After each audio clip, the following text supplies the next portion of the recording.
Hello दोस्तों, स्वागत है आपका हमारे यूट्यूब चैनल में। आज के वीडियो में हम डिस्कस करने वाले हैं कंप्यूटर ओवरव्यू के बारे में, जो सूचना सहायक के सिलेबस की फर्स्ट यूनिट है। तो चलिए शुरू करते हैं।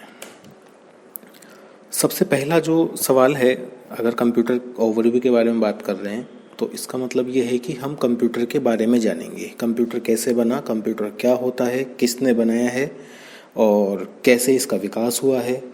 तो ये सारी चीज़ें कंप्यूटर ओवरव्यू के बारे में आती है। तो सबसे पहले हम शुरू करते हैं कि कंप्यूटर क्या है। तो कंप्यूटर की जो डेफिनेशन है उसके हिसाब से कंप्यूटर वर्ड जो है वो लैटिन भाषा का एक वर्ड है कंप्यूट, उससे बना है। और कंप्यूट का मतलब होता है गणना।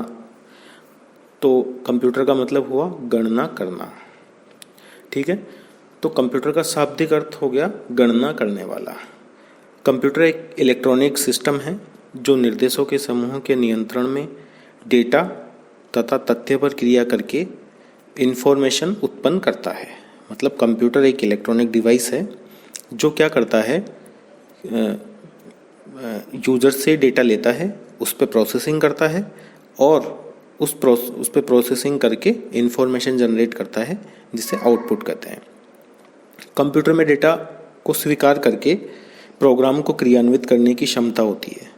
यह डेटा मैथमेटिकल और लॉजिकल दोनों हो सकता है। कंप्यूटर में डेटा स्वीकार करने के लिए इनपुट डिवाइस होते हैं और प्रोसेसिंग करने का कार्य जिस डिवाइस में होता है उसे सेंट्रल प्रोसेसिंग यूनिट कहते हैं। मतलब जो डिवाइस कंप्यूटर यूजर से इनपुट लेते हैं उन्हें इनपुट डिवाइस कहते हैं, और जहाँ भी प्रोसेसिंग होती है उसे सेंट्रल प्रोसेसिंग यूनिट कहते हैं। सेंट्रल प्रोसेसिंग यूनिट को कंप्यूटर का मस्तिष्क भी कहते हैं, क्योंकि जो भी प्रोसेसिंग होती है, जो भी गणनाएं होती हैं, वो सेंट्रल प्रोसेसिंग यूनिट में ही होती है। दूसरे शब्दों में अगर अपन देखें तो कंप्यूटर एक ऐसी इलेक्ट्रॉनिक डिवाइस है जिसमें निम्नलिखित क्षमताएं होती है। वो क्षमताएं कौन कौन सी होती है? सबसे पहली, मानव या यूजर के द्वारा प्रदत्त डेटा को स्वीकार करना, कि जो यूजर इनपुट दे रहा है उसको एक्सेप्ट करना, क्योंकि एक्सेप्ट करेगा तभी उस पर प्रोसेस होगा, ठीक है। सेकंड होता है स्वीकृत डेटा और निर्देशों को संग्रहित या स्टोर करके निर्देशों को कार्यान्वित करना। जो भी कंप्यूटर को इनपुट देंगे उसको स्टोर करना, और जो डेटा है, जो इंस्ट्रक्शंस हैं, जो सॉफ्टवेयर हैं, प्रोग्राम हैं, उनके अकॉर्डिंग उस पर प्रोसेस करना। तीसरा होता है गणितीय क्रियाओं व तार्किक क्रियाओं को आंतरिक इलेक्ट्रॉनिक परिपथ में कार्यान्वित करना। मैथमेटिकल ऑपरेशन कौन से होते हैं? जैसे प्लस माइनस जोड़, जो भी हैं ये होते हैं मैथमेटिकल ऑपरेशन।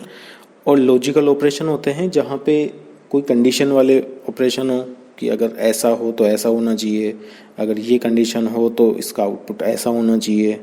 इफ एल्स वाले जो कंडीशन है वो लॉजिकल ऑपरेशन होते हैं, ठीक है। और सबसे लास्ट जो है वो है यूजर को आवश्यकता अनुसार आउटपुट या परिणाम देना। तो कंप्यूटर जो है उसमें ये सारी क्षमताएं होती है जो भी डिस्कस की गई है, ठीक है। Computer is called data processor. Computer को डेटा प्रोसेसर भी कहते हैं। क्यों कहते हैं? क्योंकि यह डेटा को स्टोर करता है, प्रोसेस करता है, और जब उसकी ज़रूरत होती है तो उसको रिट्रीव भी करता है, ठीक है। अब कंप्यूटर का एक बेसिक जो डायग्राम है वो देख लेते हैं कि कंप्यूटर काम कैसे करता है, ठीक है। जैसा अभी अपन ने पहले डिस्कस किया कि कंप्यूटर को कार्य करने के लिए इनपुट की ज़रूरत होती है। उसे कुछ ना कुछ इनपुट देना पड़ता है, कि आप बताना पड़ता है कि आप ये काम करो, ठीक है। इसके लिए ये डेटा है और इस डेटा पे प्रोसेस करके इसका आउटपुट दिखाओ।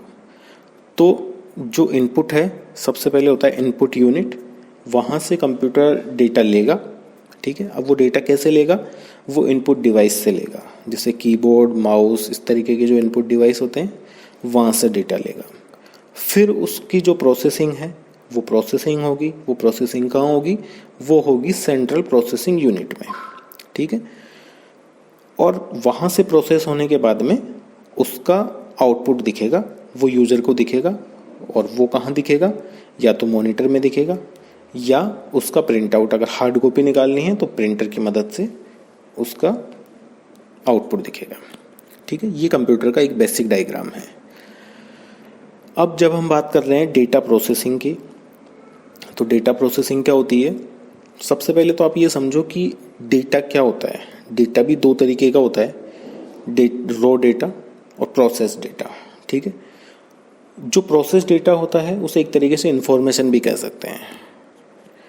तो जो यूजर है वो कंप्यूटर को रॉ डेटा देगा। ठीक है, जो भी डेटा कंप्यूटर को देना है वो इनपुट के माध्यम से देंगे, कंप्यूटर उस पर प्रोसेस करेगा और उसका आउटपुट निकालेगा, और जो आउटपुट में डेटा आएगा वो इन्फॉर्मेशन होगी। ठीक है, तो इस तरीके का एक क्रम चलता है कि यूज़र डेटा देगा, कंप्यूटर उस पर प्रोसेस करेगा और उसका आउटपुट दिखेगा। तो ये इसको डेटा प्रोसेसिंग बोलते हैं। अब हम देखते हैं कि कंप्यूटर की हिस्ट्री, कंप्यूटर कैसे बना, किस तरीके से उसमें विकास हुआ, क्या क्या नई चीज़ें उसमें ऐड हुई। क्योंकि हम सब जानते हैं कि जब भी कोई आविष्कार होता है, किसी भी चीज़ का आविष्कार होता है, तो वो चीज़ परफेक्ट नहीं होती उस टाइम, वो समय के हिसाब से मॉडिफाई होती है, उसकी नई नई जनरेशन आती है, उसमें आवश्यकता के अनुसार मॉडिफिकेशन भी होते हैं, और तब जाके वो एक परफेक्ट चीज़ बनती है। तो सेम चीज़ कंप्यूटर में भी हुई है। तो कंप्यूटर की जो शुरुआत है वो हुई है अबेकस से। अबेकस जो ऐसा यंत्र था जिससे जोड़ बाकी गुणा भाग कर सकते थे। तो कंप्यूटर के इतिहास की शुरुआत अबेकस 3000 वर्ष पूर्व से मानी गई है। अबेकस एक मैकेनिकल डिवाइस था जिसका प्रयोग संख्याओं के एडिशन, सब्ट्रैक्शन, मल्टीप्लिकेशन और डिवीज़न के लिए उस समय के व्यापारियों द्वारा किया जाता था। कई वर्षों बाद कुछ मशीन डेवलप की गई जो न्यूमेरिक वैल्यूज को जोड़ने व घटाने का कार्य करती थी, जैसे ब्लेज पास्कल की कैलकुलेटिंग मशीन जो 1642 में डेवलप हुई। कुछ मशीन मल्टीप्लिकेशन तथा डिवीज़न के कार्य भी कर सकती थी। तो जो कंप्यूटर का जो शुरुआत हुई वो शुरुआत इस तरीके से हुई कि जोड़ और घटाने की जो प्रोसेस थी उनके लिए जो डिवाइस बने थे वहाँ से शुरुआत हुई है। फिर धीरे धीरे उनमें इम्प्रूवमेंट हुए और आज का जो कंप्यूटर है वो आपके सामने है। तो उसके बाद में 1804 में फ्रांस के एक बुनकर थे जोसेफ जैकॉर्ड, उन्होंने एक ऐसा लूम बनाया जो पंच कार्ड के द्वारा इंस्ट्रक्शन प्राप्त कर ऑपरेट होती थी। कुछ वर्षों बाद चार्ल्स बेबेज, जिन्हें फादर ऑफ कंप्यूटर कहा जाता है, ने एक ऐसी मशीन बनाई जिसे एनालिटिकल इंजन कहा गया, जिसे इंस्ट्रक्शन द्वारा संचालित किया जा सकता था। इससे पहले के जो कंप्यूटर थे, अबेकस जो था, उसमें इंस्ट्रक्शन नहीं दे सकते थे। तो ये जो इंस्ट्रक्शन होते थे ये पंच कार्ड के द्वारा मशीन में स्टोर करके रखे जा सकते थे। एनालिटिकल इंजन मैथमेटिकल कैलकुलेशन को 60 इंस्ट्रक्शन पर मिनट की स्पीड से कर लेता था, जिससे कई टिपिकल गणितीय प्रॉब्लम सॉल्व की जा सकती थी। इसके बाद में 1937 में आईबीएम ने आईबीएम की फुल फॉर्म है इंटरनेशनल बिजनेस मशीन, ने पहली मशीन मार्क 1 बनाई। इन मशीनों के प्रयोग की दो प्रमुख समस्याएं थी। सबसे पहली स्पीड, जो कि मशीन के पार्ट्स के चलने के आधार पर सीमित थी, और मशीन बंद होना, पार्ट्स के टूट जाने तथा घिस जाने के कारण मशीन बार बार बंद हो जाती थी। तो इन समस्याओं को दूर करने के लिए इलेक्ट्रॉनिक्स के प्रयोग को दिशा मिली और दूसरे विश्व युद्ध के पीरियड में इलेक्ट्रॉनिक्स डेटा प्रोसेसिंग मशीन का विकास हुआ। 1940 के दशक में फिर एक महत्वपूर्ण अवधारणा प्रचलित हुई जो कि अभी तक अधिकांश कंप्यूटर का आधार है। इसे जॉन वैन न्यूमैन अवधारणा के नाम से जाना जाता है और इसे स्टोर्ड प्रोग्राम अवधारणा भी कहते हैं। जॉन वैन न्यूमैन ने बताया कि डेटा व इंस्ट्रक्शन को कंप्यूटर में स्टोर्ड करके रखा जा सकता है। ये जो अवधारणा थी ये दी थी जॉन वैन न्यूमैन ने। किसी भी कंप्यूटर को इंटरनल वर्किंग के लिए बाइनरी मेथड का प्रयोग किया जा सकता है। सही अर्थों में प्रथम इलेक्ट्रॉनिक कंप्यूटर जो एनिएक था, अब आप ये नोट कर लीजिए कि जो प्रथम इलेक्ट्रॉनिक कंप्यूटर था वो एनिएक था। इसका निर्माण 1943 में मोर स्कूल ऑफ इंजीनियरिंग में किया गया। यह पहला general purpose electronic digital computer था और 1945 में ये बन के कंप्लीट हुआ। इसमें 18,000 वैक्यूम ट्यूब्स का प्रयोग किया गया था और यह आकार में 20 बाई 40 स्क्वायर फीट का था। ये मार्क 1 से अधिक फास्ट था। ठीक है। ENIAC की जो कॉस्ट उस टाइम में लगी थी वो थी $4 लाख। ठीक है। और ये वैल्यूज़ को जोड़ने में 200 माइक्रोसेकंड का समय लगता था। ठीक है। काफ़ी इम्प्रूव्ड कंप्यूटर था, पर इसमें भी कुछ कमियां थी, जैसे कि यह कुछ सीमित संख्याओं को स्टोर करके रख सकता था। मतलब मेमोरी कम होती थी, तो जितनी मेमोरी होगी उतना ही स्टोरेज होगा। दूसरा, इसमें प्रोग्राम तारों से जुड़े सर्किट के रूप में होते थे, अतः प्रोग्राम में चेंजेस तारों को बदलकर ही किया जा सकता था, जो एक कठिन काम था। इसके बाद जॉन वैन न्यूमैन ने स्टोर्ड प्रोग्राम कॉन्सेप्ट ने दूर किया। इस कॉन्सेप्ट की मेन अवधारणा है कि मेमोरी में न केवल डेटा बल्कि इंस्ट्रक्शन को भी क्रमिक रूप से रखा जा सकता है, जिससे कि कंप्यूटर अपने आप ही एक एक कर उनके इंस्ट्रक्शन को फॉलो करते हुए उचित कार्य कर सके। इस कॉन्सेप्ट पर आधारित प्रथम कंप्यूटर अमेरिका का एडवेक था। तो ये आप नोट कर सकते हैं कि जो स्टोर्ड प्रोग्रामिंग कॉन्सेप्ट के बेस पे जो कंप्यूटर बना था वो पहला कंप्यूटर एडवेक था, जिसे अमेरिका ने बनाया था। ठीक है।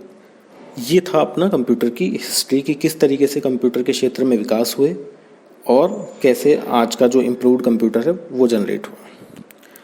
अब हम डिस्कस करते हैं जो इस जनरेशन में कंप्यूटर बने शुरू से, उनको हम डिस्कस करते हैं।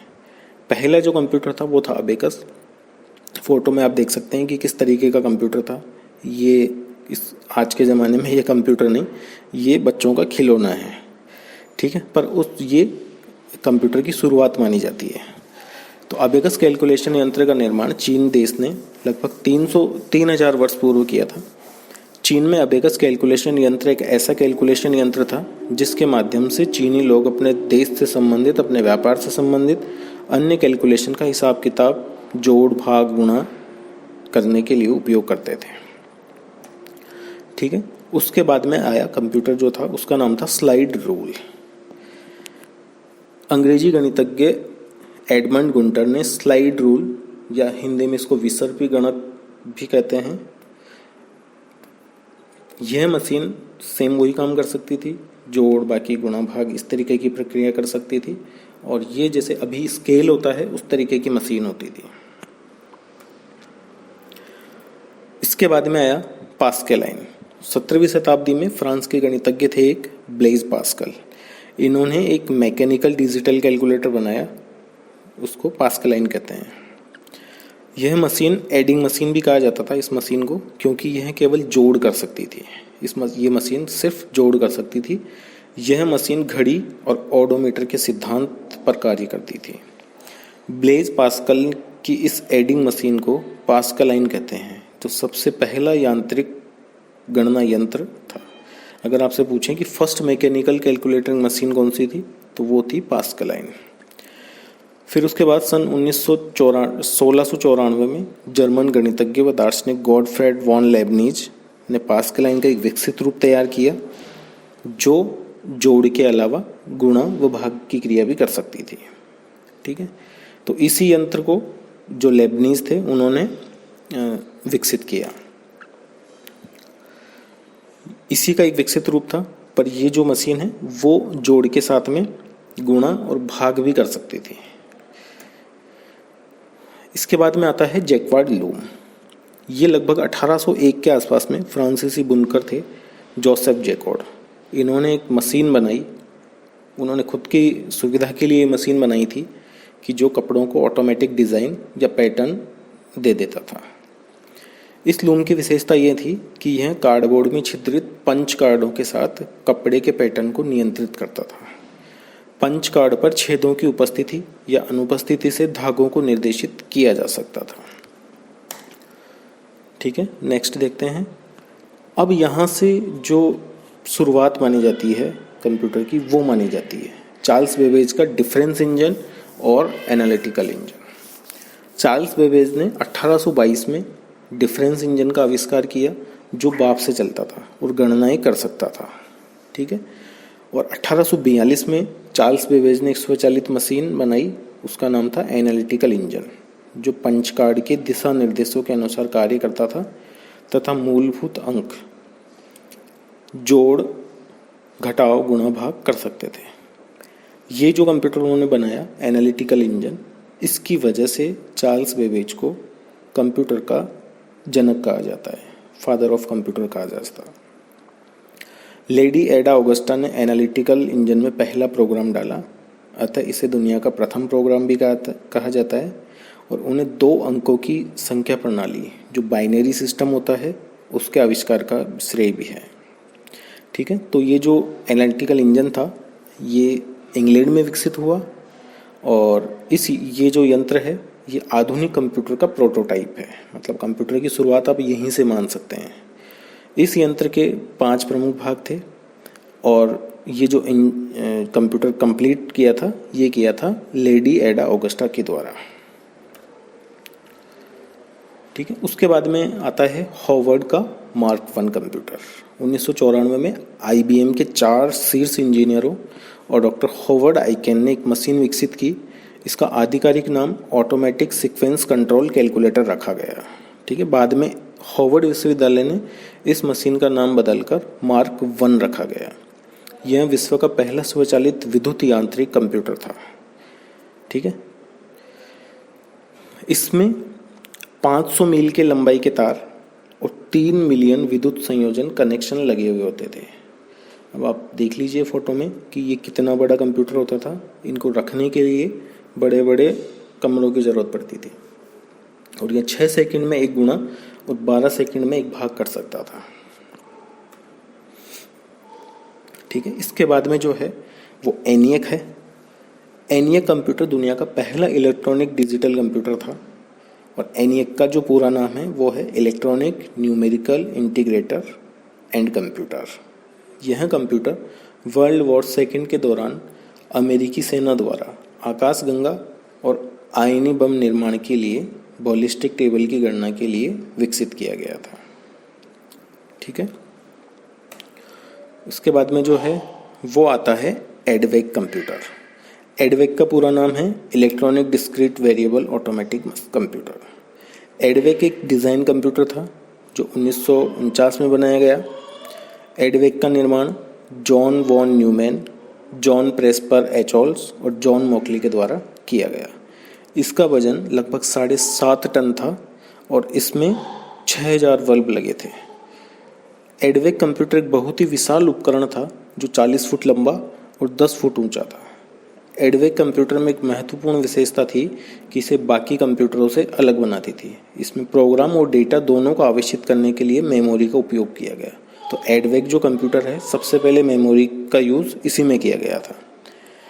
EDVAC कंप्यूटर का उपयोग संशोधित प्रोग्राम और उन्नत सिस्टम डिज़ाइन में नई तकनीकों का उपयोग करने के लिए किया जाता था। इसके बाद EDVAC के कई विकल्पों और संस्करणों को विकसित किया गया। EDVAC कंप्यूटर ने कंप्यूटर विज्ञान की विकास की दुनिया में एक महत्वपूर्ण भूमिका निभाई। इसके बाद में जो कंप्यूटर था उसका नाम था UNIVAC, universal automatic computer. UNIVAC एक बहुउद्देशीय इलेक्ट्रॉनिक डिजिटल कंप्यूटर था जो 1951 में बनाया गया। यह पहला कंप्यूटर था जो कॉमर्शियल यूज़ के लिए बनाया गया था। इससे पहले कंप्यूटरों का उपयोग सिर्फ सरकारी उद्देश्यों के लिए होता था। UNIVAC कंप्यूटर एक विशाल उपकरण था जिसके लिए लगभग 5000 वॉल्व का उपयोग किया गया। इसका वजन 13 टन था और यह 1000 गणनाओं को हर सेकंड पूरा कर सकता था। इसका निर्माण एक टीम के द्वारा किया गया जिसमें जॉन प्रेस्पर एचोल्स और जॉन मॉकली भी शामिल थे। UNIVAC कंप्यूटर का उपयोग विभिन्न उद्योगों में बैंकिंग, रेलवे, सेना और अंतरिक्ष शोध में किया गया। UNIVAC कंप्यूटर दुनिया के सबसे अधिक सफल और प्रभावशाली कंप्यूटरों में से एक था। ये कंप्यूटर जो है ये देखने में कुछ लग रहा है कि हाँ कंप्यूटर है। ठीक है, अब हम देखते हैं कि what is computer system. Computer system क्या होता है। ठीक है, एक या एक से अधिक लक्ष्यों को हासिल करने के लिए कार्यरत इकाइयों के समूह को सिस्टम कहते हैं। जैसे एक अस्पताल सिस्टम है जिसकी इकाइयां हैं डॉक्टर, नर्स, चिकित्सा के उपकरण, ऑपरेशन थिएटर, मरीज आदि, और इनका लक्ष्य है मरीजों की सेवा व चिकित्सा। तो कंप्यूटर सिस्टम एक व्यवस्था होती है जो computer hardware, software, program, input और आउटपुट के लिए उपयोग की जाती है। कंप्यूटर सिस्टम आमतौर पर कंप्यूटर हार्डवेयर जैसे कि motherboard, central processing unit, memory, input device और आउटपुट डिवाइस से बना होता है। मतलब ये सारी जो चीज़ें हैं ये मिलके एक कंप्यूटर सिस्टम बनाती हैं। इसके साथ ही कंप्यूटर सिस्टम में सॉफ्टवेयर जैसे ऑपरेटिंग सिस्टम, ड्राइवर, एप्लीकेशन और टूल्स भी शामिल होते हैं। यह सिस्टम इनपुट डिवाइस के माध्यम से इनपुट प्राप्त करते हैं, उसे प्रोसेस करते हैं और फिर आउटपुट को प्रदर्शित करते हैं। यह सिस्टम डेटा को संसाधित करने, संचालित करने, संग्रहित करने और व्यवस्थित करने के लिए उपयोग किया जाता है। एक कंप्यूटर सिस्टम प्रभावशाली रूप से तभी कार्य कर सकता है जब इसके तीनों कंपोनेंट्स सुचारू रूप से क्रियाशील हो। अगर किसी भी कंपोनेंट के क्रियाशील न होने की दशा में संपूर्ण कंप्यूटर सिस्टम काम नहीं कर सकेगा। सीधी सी बात है, अगर हार्डवेयर अगर काम नहीं कर रहा है तो उसका सॉफ्टवेयर भी काम नहीं करेगा। अगर सॉफ्टवेयर काम नहीं कर रहा है तो हार्डवेयर किसी काम का नहीं है। तो कहने का मतलब है कि सॉफ्टवेयर, हार्डवेयर ये सब इसके प्रॉपर काम करने चाहिए, तभी जाके कंप्यूटर सिस्टम काम करेगा। सॉफ्टवेयर, अब हम देखते हैं कि कंप्यूटर के कंपोनेंट कौन कौन से हैं। सॉफ्टवेयर, हार्डवेयर और तीसरा जो है वो है डेटा और यूज़र। सॉफ्टवेयर क्या होता है कि प्रोग्राम्स का कलेक्शन होता है जो कंप्यूटर को बताता है कि कैसे काम करना है, ठीक है। और हार्डवेयर जो है वो होता है जो कंप्यूटर के फिजिकल कंपोनेंट्स होते हैं जिन्हें हम देख सकते हैं, छू सकते हैं, वो सारे कंपोनेंट हार्डवेयर कहलाते हैं, ठीक है। और डेटा क्या होता है? डेटा जो इन्फॉर्मेशन कंप्यूटर को प्रोवाइड करनी है उसको हम डेटा बोलते हैं। अब हम देखते हैं कि कंप्यूटर के फीचर्स क्या क्या होते हैं, क्या क्या इसकी विशेषताएं होती है। सबसे पहली जो इसकी विशेषता है वो है ऑटोमेटिक।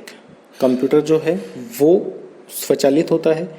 इसको चलाने के लिए अगर आप एक बार सिस्टम चालू करेंगे और किसी भी काम को करने को देंगे तो वो काम इसका ये ऑटोमेटिक करके देगा। उसमें किसी चीज़ की इसको हेल्प की ज़रूरत नहीं है। ये जो भी प्रोग्राम होगा उस प्रोग्राम के बेस पे उस कार्य को करके कंप्लीट करके देगा। स्पीड इसकी बहुत फास्ट होती है। ये कई सारी कैलकुलेशंस कुछ माइक्रो सेकेंड्स में कर देता है। एक्यूरेसी होती है कि जो कंप्यूटर है जो आउटपुट देगा वो एक्यूरेट होगा, उसमें गलती होने की संभावना बिल्कुल ना के बराबर होती है, क्योंकि जो सॉफ्टवेयर होते हैं उसी के बेस पे कंप्यूटर का आउटपुट होता है और सॉफ्टवेयर काफ़ी टेस्टिंग होने के बाद में आते हैं, तो इसलिए गलती होने की कोई संभावना नहीं होती है।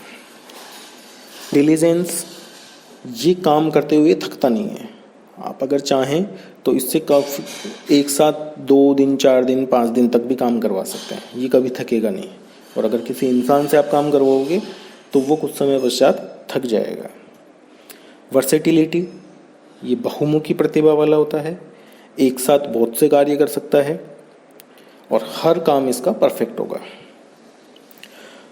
इसके बाद में है पावर ऑफ रिमेम्बरिंग, मतलब इसमें स्मरण शक्ति होती है, मेमोरी होती है, ये चीज़ों को याद करके या स्टोर करके रख सकता है। सबसे लास्ट में है नो आईक्यू, ये इसका फीचर भी हो सकता है और ड्रॉबैक भी हो सकता है। फीचर इसलिए होगा कि इसमें आईक्यू नहीं होता, इसको आप जैसा बोलोगे ये वैसा काम करके देगा। और ड्रॉबैक इसलिए होगा कि ये खुद के मन से अगर मान लो इसको गलत इंस्ट्रक्शन देंगे तो ये गलत ही आउटपुट देगा। तो ये फ़ायदा भी है और इसका नुकसान भी है।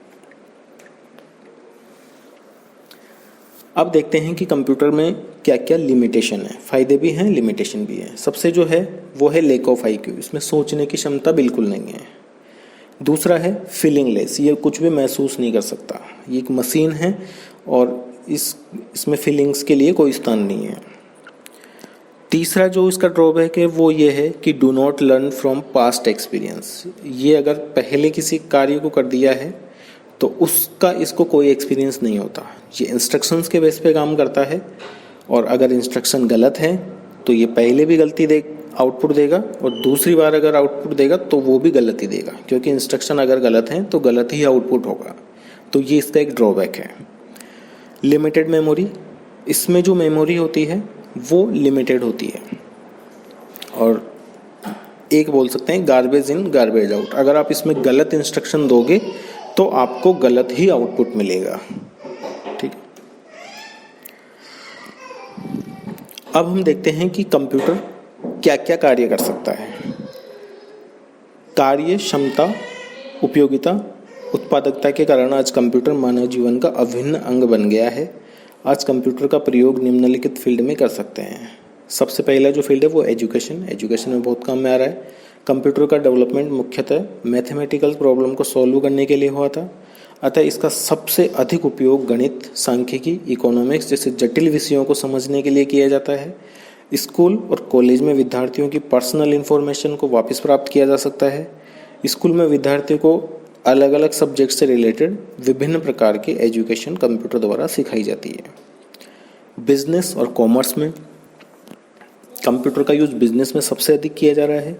इंडिया में अभी कंप्यूटराइजेशन, ट्रेड एंड बिजनेस अभी स्टार्टिंग स्टेज में है। ई कॉमर्स कंप्यूटर की एक ऐसी ब्रांच है जिसके द्वारा कोई भी दो बिजनेस ऑर्गेनाइजेशन अपना व्यापार वर्ल्ड वाइड कर सकते हैं।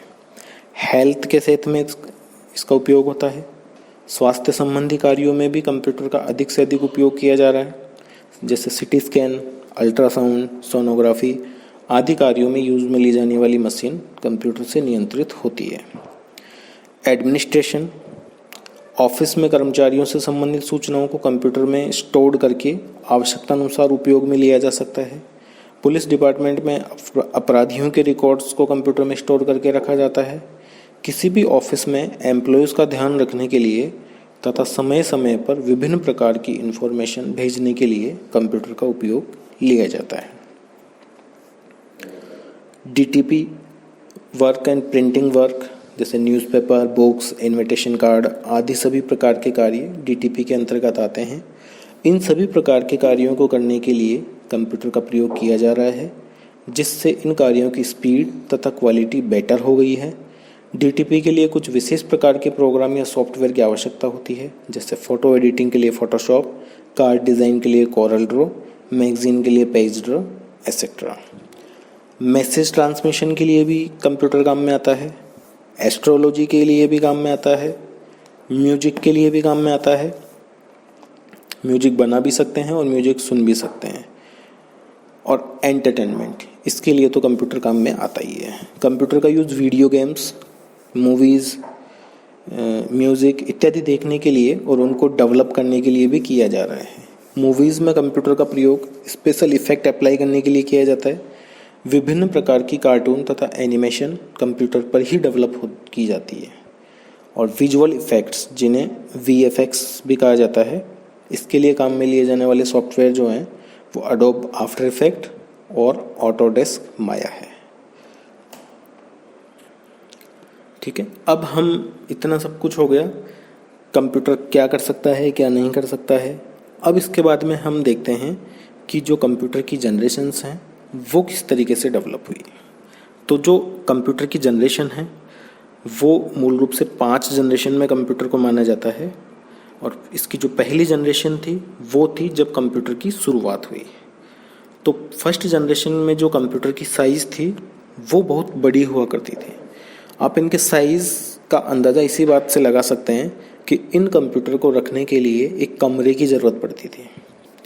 इस पीढ़ी की शुरुआत 1940 में हुई और इसका अंत 1956 में हुआ। इस पीढ़ी के कंप्यूटरों में कांच के बने वैक्यूम ट्यूब का प्रयोग किया जाता था। इसमें हज़ारों की संख्या में वैक्यूम ट्यूब्स का इस्तेमाल किया जाता था, इसलिए इन कंप्यूटरों का आकार बहुत बड़ा होता था।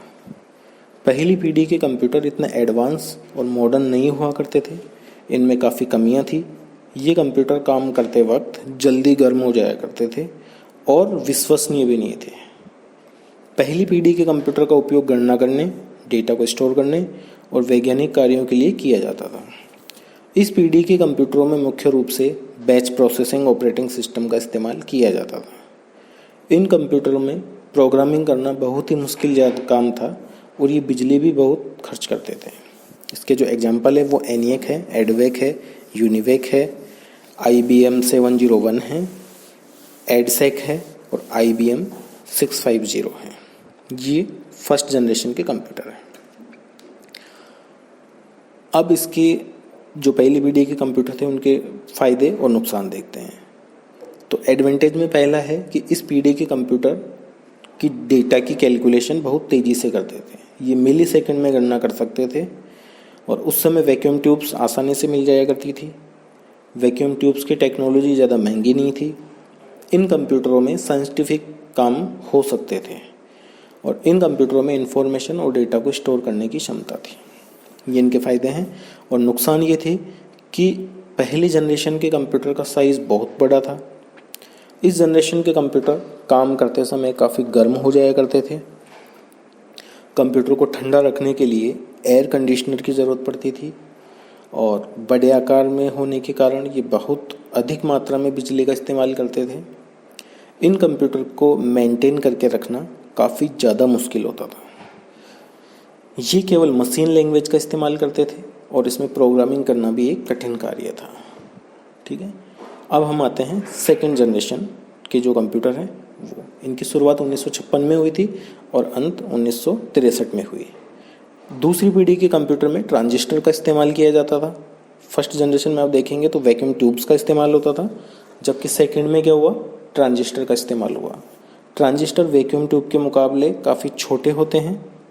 ट्रांजिस्टर के कारण कंप्यूटर का साइज पहली सीडी के मुकाबले छोटा हो गया। ट्रांजिस्टर के आने के बाद कंप्यूटर के क्षेत्र में काफ़ी ज़्यादा विकास हुआ। ट्रांजिस्टर वैक्यूम ट्यूब की तुलना में काफ़ी सस्ते थे, साइज में छोटे थे, ज़्यादा रिलायबल थे और काफ़ी तेज काम करते थे। इस पीढ़ी में असेंबली लैंग्वेज और हाई लेवल लैंग्वेज दोनों का इस्तेमाल किया जाता था। इस पीढ़ी के कंप्यूटरों में बैच प्रोसेसिंग और मल्टी प्रोग्रामिंग ऑपरेटिंग सिस्टम का उपयोग किया जाता था। दूसरी पीढ़ी की जो कंप्यूटर हैं उनके एग्जाम्पल हैं यूनिवेक 1108, CDC 1604, हनीवेल और IBM 7094। ये कंप्यूटर थे जो सेकेंड जनरेशन के कंप्यूटर थे। अब आप देखेंगे इन कंप्यूटर में ट्रांजिस्टर का उपयोग होता है। तो ट्रांजिस्टर का आविष्कार कब और कहाँ हुआ? जॉन बर्डिन, वॉल्टर ब्रेटन और विलियम शॉकली ने ट्रांजिस्टर का आविष्कार किया था। कहाँ किया था? बेल लैब्स में किया था और 1947 में ये आविष्कार हुआ था। इनके फायदे और नुकसान देखते हैं। फायदे ये हैं कि पहली पीढ़ी की तुलना में इस पीढ़ी के कंप्यूटर का साइज काफ़ी छोटा था, क्योंकि ये वैक्यूम ट्यूब्स की जगह पे ट्रांजिस्टर का यूज़ करते थे। दूसरी पीढ़ी के कंप्यूटर काम करते समय जल्दी गर्म नहीं होते थे। ये अपने छोटे आकार के कारण कम बिजली खर्च करते थे। दूसरी पीढ़ी वाले कंप्यूटर के काम करने की स्पीड काफ़ी अच्छी थी। ये डेटा को माइक्रो सेकेंड्स में कैलकुलेट कर लेते थे और पहली पीढ़ी के मुकाबले दूसरी पीढ़ी के कंप्यूटरों को मेंटेन करना आसान था। ये पहली पीढ़ी की तुलना में सस्ते थे, इनकी एक्यूरेसी अधिक थी और ये रिलायबल भी इनसे ज़्यादा थे। ठीक है, अब इसके ड्रॉबैक देखते हैं। दूसरे जनरेशन के कंप्यूटर कम गर्मी पैदा करते थे, फिर भी इन्हें ठंडा रखने के लिए AC की ज़रूरत पड़ती थी। दूसरे जनरेशन के कंप्यूटर को लगातार मेंटेन रखने की ज़रूरत पड़ती थी। इसका इस्तेमाल केवल कुछ विशेष काम को पूरा करने के लिए किया जाता था और पहली पीढ़ी की तरह इस पीढ़ी के कंप्यूटर भी इनपुट के लिए पंच कार्ड का प्रयोग करते थे। ठीक है, अब देखते हैं अपन थर्ड जनरेशन। तीसरी जनरेशन जो है इसमें काफ़ी चीज़ें चेंज हुई। तीसरी जनरेशन की शुरुआत 1964 से हुई और 1971 तक थी। तीसरी पीढ़ी आने तक कंप्यूटर के क्षेत्र में काफ़ी ज़्यादा विकास हो चुका था और इस पीढ़ी के कंप्यूटरों को और भी ज़्यादा एडवांस और मॉडर्न बनाया गया। तीसरी पीढ़ी में कंप्यूटर के अंदर ट्रांजिस्टर की जगह पर IC का इस्तेमाल किया गया। IC का फुल फॉर्म होता है इंटीग्रेटेड सर्किट। IC एक तरीके की चिप होती है जो सिलिकॉन से बनी हुई होती है, इसलिए इनको सिलिकॉन चिप भी कहा जाता है। तीसरी पीढ़ी के जो कंप्यूटर हैं वो बहुत रिलायबल थे। तीसरी पीढ़ी के कंप्यूटर की काम करने की स्पीड पिछली दोनों पीढ़ियों से बहुत तेज़ थी। IC के आने के कारण कंप्यूटर का साइज काफ़ी छोटा हो गया था। इसके साथ साथ मेमोरी की क्षमता भी काफ़ी ज़्यादा बढ़ गई थी। इस पीढ़ी में टाइम शेयरिंग और मल्टी प्रोग्रामिंग ऑपरेटिंग सिस्टम का प्रयोग किया जाता था। इस पीढ़ी में हाई लेवल लैंग्वेज जैसे कि कोबोल, पास्कल आदि का यूज़ किया जाता था। ये कुछ इसके उदाहरण हैं। अब इसके ड्रॉबैक और फ़ायदे दोनों देखते हैं। तो तीसरी पीढ़ी के जो एडवांटेज थे वो ये थे कि ये पहली और दूसरी पीढ़ी के जो कंप्यूटर थे उनके मुकाबले काफ़ी छोटे थे। इस पीढ़ी के कंप्यूटर काम करते समय बहुत कम बिजली खर्च करते थे। दोनों जनरेशन की तुलना में थर्ड जनरेशन के कंप्यूटर काफ़ी कम गर्मी पैदा करते थे और इनमें डेटा को कैलकुलेट करने की स्पीड काफ़ी अच्छी थी। इस कंप्यूटर को मेंटेन करके रखना काफ़ी आसान था। पिछले दोनों जनरेशन की तुलना में तीसरे जनरेशन के कंप्यूटर की स्टोरेज क्षमता काफ़ी ज़्यादा थी। ये कंप्यूटर हाई लेवल लैंग्वेज को सपोर्ट करते थे और इनमें प्रोग्रामिंग करना आसान था। अब ड्रॉबैक देखते हैं। तीसरी पीढ़ी के कंप्यूटर भी कम गर्मी पैदा करते थे, परंतु इनको ठंडा रखने के लिए एसी की ज़रूरत पड़ती थी और आईसी चिप को बनाने में काफ़ी मुश्किलों का सामना करना पड़ता था। इस पीढ़ी के कंप्यूटर काफ़ी महंगे होते थे। उस ज़माने में आईसी चिप को रिपेयर करना काफ़ी मुश्किल हुआ करता था और आईसी चिप के साथ काम करने के लिए स्पेशलाइज्ड वर्कर की आवश्यकता पड़ती थी। चौथी जनरेशन के कंप्यूटर पे बात करने से पहले मैं आपको बताना चाहता हूँ कि सूचना सहायक की जितने भी सिलेबस के टॉपिक हैं उन सभी टॉपिक्स पे मैं वीडियो बनाने वाला हूँ। तो अगर आप सूचना सहायक की तैयारी कर रहे हैं और आपको कंटेंट अच्छा लगा तो आप चैनल को सब्सक्राइब कर सकते हैं ताकि जो भी नया वीडियो आए उसकी सूचना आप तक पहुँच जाए। और अगर आप इस जो पीपीटी है इसकी कॉपी अगर आप लेना चाहते हैं तो कमेंट बॉक्स में जाके आप एक बार मुझे मैसेज कर दीजिए और आपकी जो मेल आईडी है वो प्रोवाइड करवा दीजिए। मैं आपको ये इसकी पीपीटी प्रोवाइड करवा दूंगा। तो चौथी जनरेशन के जो कंप्यूटर है इनकी शुरुआत 1970 में हुई थी और इनका अंत 1985 में हुआ था। इन चौथी जो पीढ़ी है उसमें आईसी की जगह पे माइक्रो प्रोसेसर का इस्तेमाल किया गया। माइक्रो प्रोसेसर में क्या होता है कि बहुत सारे एलएसआई सर्किट होते हैं। चौथी पीढ़ी आने के बाद कंप्यूटर और भी ज़्यादा आधुनिक हो गए और इस पीढ़ी के आते ही कंप्यूटर के काम करने की क्षमता और स्पीड दोनों बढ़ गई। इस जनरेशन ने कंप्यूटर के छोटे साइज में काफ़ी ज़्यादा फीचर्स उपलब्ध करवा दिए, यानी कह सकते हैं कि इसका साइज काफ़ी छोटा हो गया और इसके सारे फीचर ज़्यादा हो गए। इस पीढ़ी में रियल टाइम, टाइम शेयरिंग और डिस्ट्रीब्यूटेड ऑपरेटिंग सिस्टम का इस्तेमाल किया गया। इस पीढ़ी के कंप्यूटर हाई लेवल लैंग्वेज जैसे कि C++ आदि को सपोर्ट करते हैं और इस पीढ़ी में पर्सनल कंप्यूटर का उपयोग काफ़ी ज़्यादा बढ़ गया। इस पीढ़ी के जो एग्जाम्पल हैं वो हैं मिक्राल, IBM 1500 और Altair 880। चौथी पीढ़ी के जो फ़ायदे हैं वो ये हैं कि चौथी पीढ़ी की कंप्यूटर की स्पीड पिछली सभी पीढ़ियों से इनकी तुलना में काफ़ी अच्छी है और इनकी साइज काफ़ी छोटी है। इनको मेंटेन करने की ज़रूरत नहीं पड़ती है। ये काफ़ी सस्ते होते हैं और आसानी से उपलब्ध हो जाते हैं। इन कंप्यूटरों को कम एसी की ज़रूरत पड़ती है क्योंकि ये बहुत कम गर्मी पैदा करते हैं और इस पीढ़ी के कंप्यूटर बहुत ज़्यादा रिलायबल हैं और ये हाई लेवल लैंग्वेज को सपोर्ट करते हैं। अब इनके डिसएडवांटेज हैं कि इस जनरेशन में माइक्रो प्रोसेसर का इस्तेमाल किया जाता है, लेकिन माइक्रो प्रोसेसर को बनाना मुश्किल काम है। माइक्रो प्रोसेसर को बनाने के लिए बहुत एडवांस टेक्नोलॉजी की ज़रूरत पड़ती है और इसके लिए हमें दूसरी जो कंपनियां हैं जो माइक्रो प्रोसेसर बनाती है उन पे डिपेंड रहना पड़ता है। इसके बाद में आती है कंप्यूटर की 5th जनरेशन। जो जनरेशन अभी चल रही है वो कंप्यूटर्स की 5th जनरेशन है। इस पीढ़ी में ये सभी पीढ़ियों से बेहतर और एडवांस हैं। आप इस बात का अंदाज़ा इस चीज़ से भी लगा सकते हैं कि ये कंप्यूटर बिल्कुल इंसानों की तरह ही व्यवहार करते हैं। इनमें आर्टिफिशियल इंटेलिजेंस का इस्तेमाल किया जाता है जिसकी मदद से ये सोच भी सकते हैं। वर्तमान समय में कंप्यूटर की 5वीं पीढ़ी चल रही है और यह कंप्यूटर की आखिरी पीढ़ी है। इस पीढ़ी में हाई लेवल भाषा जैसे कि C++, जावा और .NET आदि का उपयोग किया जाता है। इस पीढ़ी के कंप्यूटर का इस्तेमाल स्वास्थ्य के क्षेत्र में, मनोरंजन के क्षेत्र में और रोबोट बनाने में किया जाता है। आजकल गेम के क्षेत्र में भी इसका प्रयोग किया जाता है। इन कंप्यूटर्स की स्पीड सबसे ज़्यादा है और इनके काम करने की क्षमता भी बहुत ज़्यादा है। धीरे धीरे कंप्यूटर की 5वीं पीढ़ी को और भी ज़्यादा विकसित किया जा रहा है ताकि ये और भी ज़्यादा एडवांस हो सके। 5वीं पीढ़ी की जो कंप्यूटर हैं उनके उदाहरण हैं super computer, laptop, desktop, work station और नोटबुक। अब डिस्कस करते हैं इनके फ़ायदे और नुकसान की।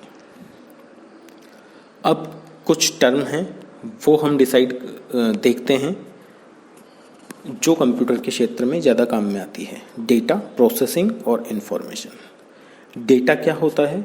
किसी वस्तु से संबंधित तथ्यों के संग्रह को डेटा कहा जाता है। जैसे किसी विद्यार्थी के बारे में रॉ फैक्ट होंगे, जैसे नेम, रोल नंबर, एड्रेस आदि। डेटा अपने आप में महत्वपूर्ण नहीं होता है। डेटा को महत्वपूर्ण बनाने के लिए डेटा की प्रोसेसिंग की जाती है। डेटा वह है जिसकी कंप्यूटर प्रोग्राम को आवश्यकता होती है।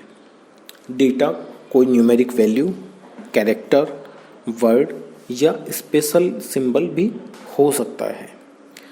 प्रोसेसिंग किसे कहते हैं? डेटा को महत्वपूर्ण बनाने के लिए की गई क्रियाओं को डेटा प्रोसेसिंग कहा जाता है।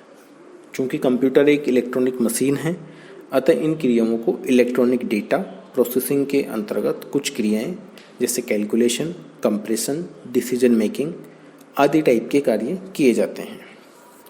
इन्फॉर्मेशन, किसी भी प्रोसेस में डेटा को इन्फॉर्मेशन कहा जाता है। जैसे यदि हम 35 के साथ एज वर्ड भी यूज़ में लें तो इससे पता चलता है कि किसी पर्सन की एज 35 साल है। इन्फॉर्मेशन का यूज़ डिफरेंट टाइप के डिसीजन लेने के लिए किया जाता है।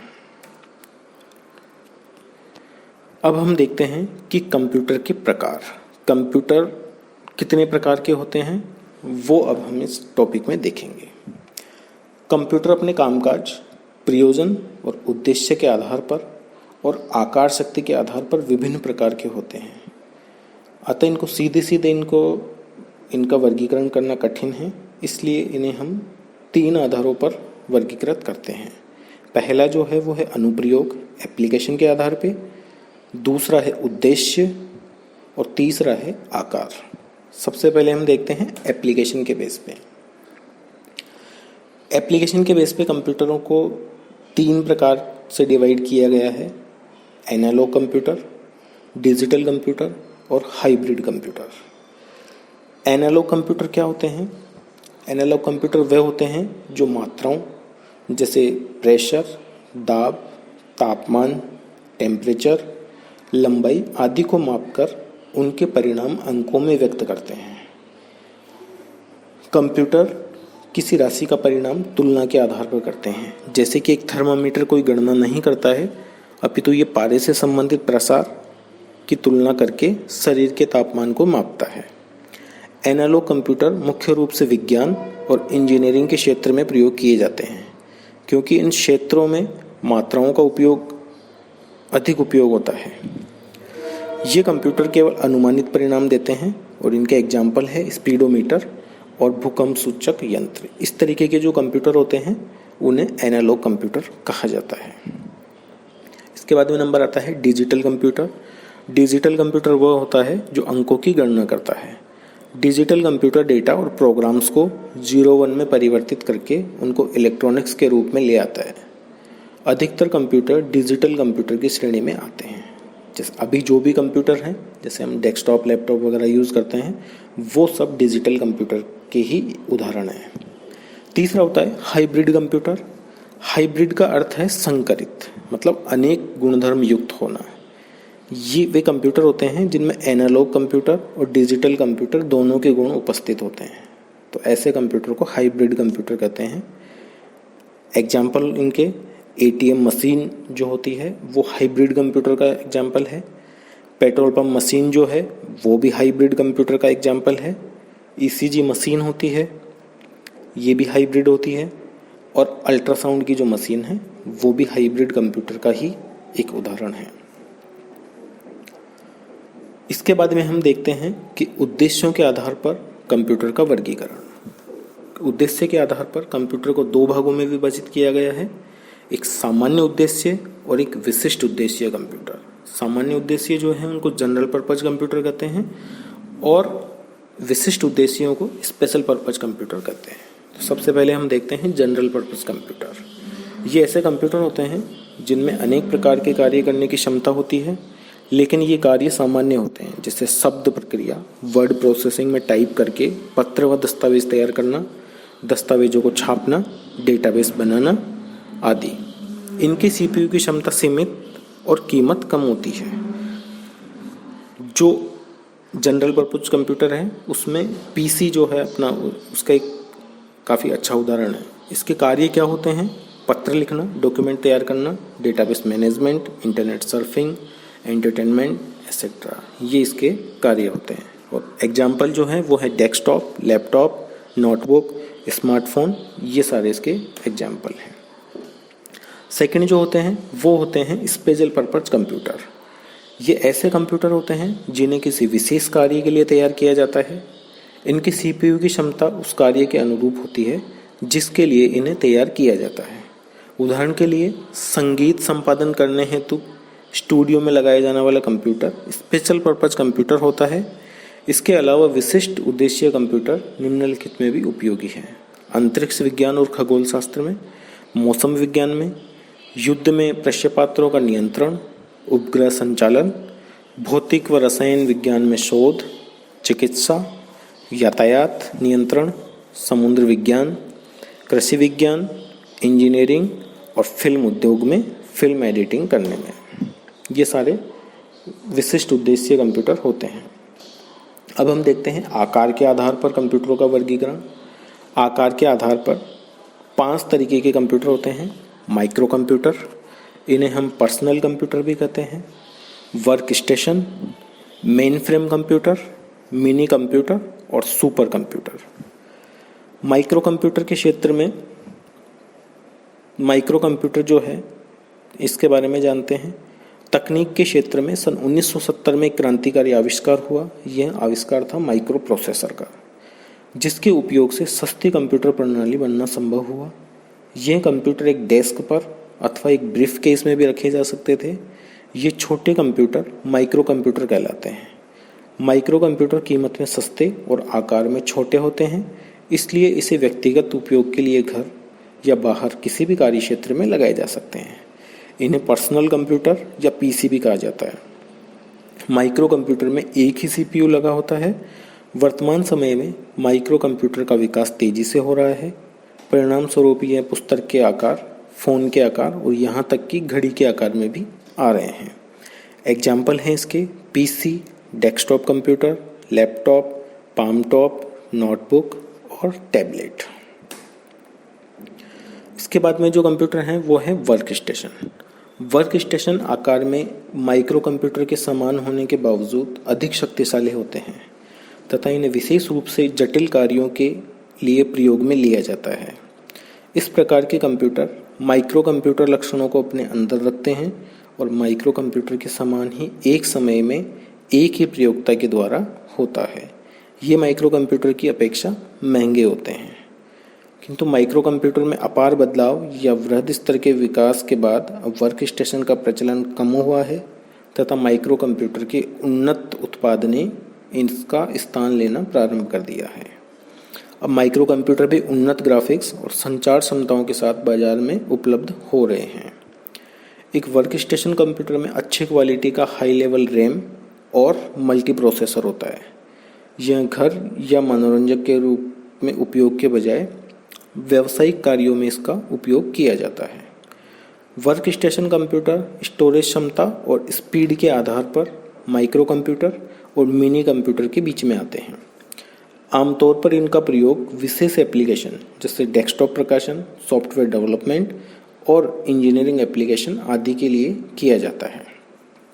अधिकांश वर्क स्टेशन में डिस्क स्टोरेज डिवाइस भी होता है, जैसे कि डिस्क ड्राइव, लेकिन एक विशेष प्रकार का वर्क स्टेशन बिना डिस्क ड्राइव के आता है, जिसे डिस्कलेस वर्क स्टेशन कहा जाता है।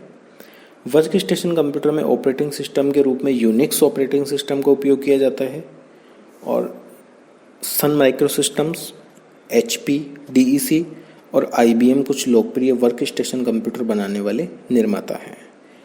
और इसका एग्जांपल है Apple power Mac G5, HP की जो जेड सीरीज आती है वो, Apple MacBook Pro, Dell Precision, Apple Mac Pro etcetera. इसके बाद में जो कंप्यूटर आते हैं वो है मिनी कंप्यूटर। ये कंप्यूटर मध्यम आकार के कंप्यूटर होते हैं और ये माइक्रो कंप्यूटर की अपेक्षा अधिक कार्य क्षमता वाले होते हैं। मिनी कंप्यूटर की कीमत माइक्रो कंप्यूटर से अधिक होती है और ये व्यक्तिगत रूप से नहीं खरीदे जा सकते हैं। इन्हें छोटी या मध्यम स्तर की कंपनियां काम में लाती है। इस कंप्यूटर पर एक से अधिक व्यक्ति कार्य कर सकते हैं। मिनी कंप्यूटर में एक से अधिक CPU होते हैं और इनकी मेमोरी और स्पीड माइक्रो कंप्यूटर से अधिक और मेन फ्रेम से कम होती है। ये मेन फ्रेम कंप्यूटर से सस्ते होते हैं और मध्यम स्तर की कंपनियां मिनी कंप्यूटर ही उपयोग में लेती हैं। यद्यपि अनेक व्यक्तियों के लिए अलग अलग माइक्रो कंप्यूटर लगाना भी संभव है, परंतु यह महंगा पड़ता है। प्रति व्यक्ति माइक्रो कंप्यूटर की अपेक्षा मिनी कंप्यूटर कंपनी में केंद्रीय रूप से कार्य करता है और इससे कंप्यूटर के संसाधनों का साझा हो जाता है। इसके अलावा अनेक माइक्रो कंप्यूटर होने पर उनके रखरखाव व मरम्मत की समस्या बढ़ जाती है। एक मध्यम स्तर की कंपनी मिनी कंप्यूटर का उपयोग निम्नलिखित कार्यों के लिए कर सकती है: कर्मचारियों के वेतन की गणना और वेतन पत्र तैयार करना, वित्तीय खातों का रखरखाव, लागत विश्लेषण, उत्पादन योजना।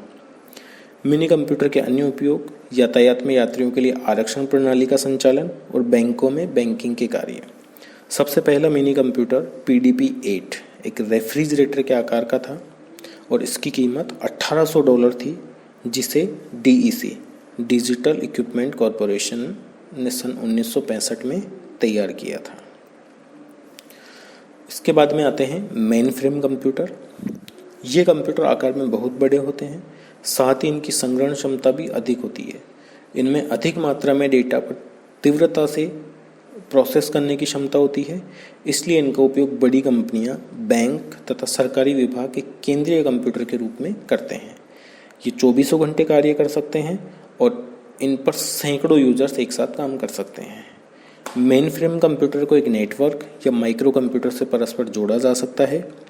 अधिकतर कंपनियां या संस्थाएं मेन फ्रेम कंप्यूटर का उपयोग निम्नलिखित कार्यों के लिए करती हैं: उपभोक्ताओं द्वारा खरीद का ब्यौरा रखना, उपभोक्ताओं का ब्यौरा रखना, बिलों को भेजना, नोटिस भेजना, कर्मचारियों को भुगतान करना, कर का विस्तृत ब्यौरा रखना।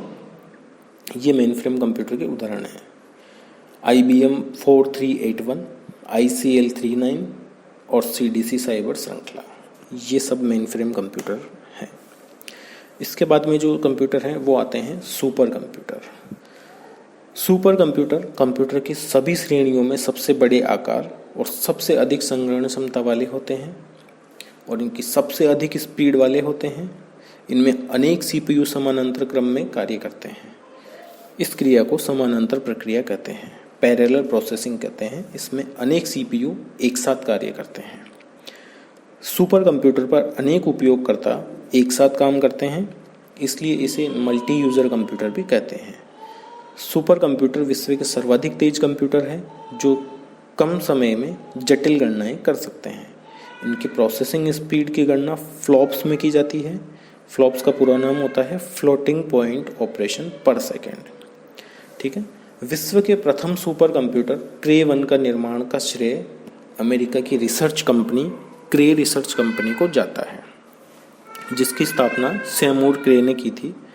सुपर कंप्यूटर के क्षेत्र में सर्वाधिक योगदान के लिए इनको सुपर कंप्यूटर का जनक कहा जाता है।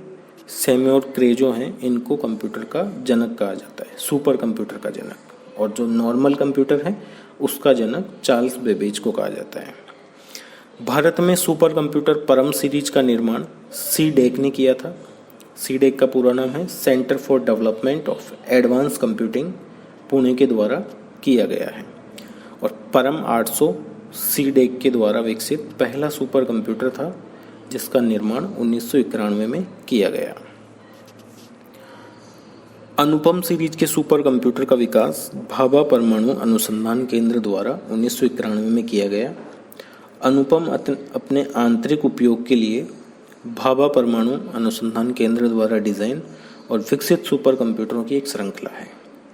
यह मुख्य रूप से आणविक गतिशील सिमुलेशन, रिएक्टर, सैद्धांतिक भौतिकी, कंप्यूटेशनल रसायन विज्ञान, कंप्यूटेशनल द्रव गतिकी और परिमित तत्व विश्लेषण के लिए उपयोग किया जाता है। ये भाभा परमाणु अनुसंधान केंद्र ने खुद के लिए बनाया था सिस्टम। ठीक है, एक कंप्यूटर जो है वो पेस सीरीज है। इसका निर्माण हैदराबाद की संस्था है, इसने DRDO के लिए किया था। सुपर कंप्यूटर फ्लो सॉल्वर का विकास नेशनल एरोनॉटिकल लैब बेंगलुरु के द्वारा 1980 में किया गया था। सुपर कंप्यूटर जो है इनका उपयोग निम्नलिखित कार्यों में होता है। सुपर कंप्यूटर बड़ी वैज्ञानिक और शोध प्रयोगशालाओं में शोध व खोज करने के लिए, मौसम की भविष्यवाणी और मौसम आंकड़ा संग्रहण, उच्च गुणवत्ता के एनिमेशन वाले चलचित्र बनाने में। सुपर कंप्यूटर सबसे महंगे कंप्यूटर होते हैं, इनकी कीमत अरबों रुपए में होती है। भारत के पास भी सुपर कंप्यूटर है जिसका नाम है परम सीरीज के कंप्यूटर हैं, जिन्हें भारतीय कंप्यूटर वैज्ञानिकों ने ही भारतवर्ष में तैयार किया है। सुपर कंप्यूटर के अन्य उदाहरण हैं क्रे XMP24 और NEC 500। ये पुराने सुपर कंप्यूटर हैं। वर्ल्ड का जो फास्टेस्ट सुपर कंप्यूटर है वो है सुपर कंप्यूटर फ्रंटियर, और इंडिया का जो फास्टेस्ट सुपर कंप्यूटर है वो है परम सिद्धि AI। ये एक टेबल है जिसमें वर्ल्ड के टॉप जो सुपर कंप्यूटर्स हैं उनके नाम हैं। तो जो फर्स्ट नंबर पहले फुगाकू हुआ करता था, बट अभी जो है अमेरिकी कंपनी ने बनाया है फ्रंटियर, वो फर्स्ट नंबर पे है। और फुगाकू जो है उसको जापान की कंपनी ने बनाया था। ठीक है, अब कुछ याद रखने योग्य तथ्य हैं। चार्ल्स बेबेज को कंप्यूटर का जनक कहा जाता है। कंप्यूटर साक्षरता दिवस जो है वो 2 दिसंबर को मनाया जाता है। और आधुनिक कंप्यूटर का जो जनक है वो एलन ट्यूरिंग को कहा जाता है। दुनिया का पहला कंप्यूटर प्रोग्राम एडा लवलेस ने लिखा था। ठीक है, अब जो नेक्स्ट वीडियो बनने वाला है उसके ये टॉपिक हैं, कंप्यूटर सॉफ्टवेयर एंड हार्डवेयर पे बनने वाला है और इनपुट और आउटपुट डिवाइस पे बनने वाला है। ये जो 2 टॉपिक हैं ये अपने नेक्स्ट वीडियो के हैं। तो अगर आप ये देखना चाहते हैं तो चैनल को अभी आप सब्सक्राइब कर लीजिए, ताकि जैसे ही वीडियो अपलोड हो आपके सामने नोटिफिकेशन आ जाए। पूरा वीडियो देखने के लिए थैंक यू सो मच। मिलते हैं नेक्स्ट वीडियो में। Thank you.